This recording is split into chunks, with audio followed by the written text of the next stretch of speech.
আমি প্রত্যেকের জীবন ও বৃদ্ধির সঙ্গী। আমি কি তাই হতে পেরেছি? প্রশ্ন জাগে নিজের কাছে, নিজের বিবেকের আয়নায় নিজেকে দেখি আর প্রশ্ন করি, আমি কি তাই হতে পেরেছি? কথাগুলি আমি এই জন্যই বললাম যে তাদের কথা মনে করেই আমি এই কথাগুলি বলেছি।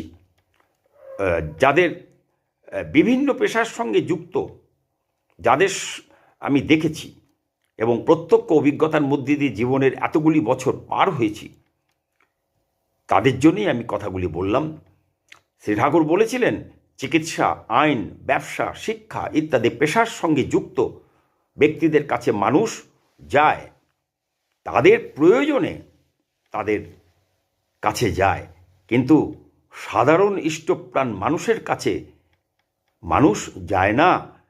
এই ধরনের পেশার সঙ্গে যুক্ত মানুষের যতটা সুবিধা তাদের কাছে যেচে আসা মানুষদের বাঁচা ও বাড়ার পথ দেখিয়ে দেওয়া, হাত ধরে এগিয়ে দেওয়া, সহানুভূতির সঙ্গে তাদের পেশার দ্বারা সাহায্যের হাত বাড়িয়ে দেওয়া ও সমস্যা থেকে তাদের মুক্ত করা যতটা সহজ, যতটা সুযোগ, যতটা সুবিধা, ততটাই কঠিন সাধারণ মানুষের পক্ষে, সাধারণ মানুষের কাছে আদর্শ গ্রহণের প্রয়োজনীয়তা তুলে ধরা, মানুষের বাঁচা ও বৃদ্ধি পাওয়ার কথা বলা ও তাদের সেই পথ দেখানো ততটাই কঠিন।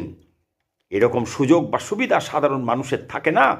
তাই সমাজে বিভিন্ন পেশার সঙ্গে যুক্ত প্রতিষ্ঠিত সৎসঙ্গীরা যদি সাধারণ সমস্যা জর্জরিত ভুক্তভোগী মানুষের পাশে দাঁড়িয়ে সহানুভূতির সঙ্গে সাহায্যের হাত না বাড়ায়, শুধু নিজের পেশাকে মূলধন করে নিজের আখের গোছায় আর শব্দের ফুলঝুরি ছড়িয়ে বাংলা অভিধানের বাঁচা বাঁচা শব্দের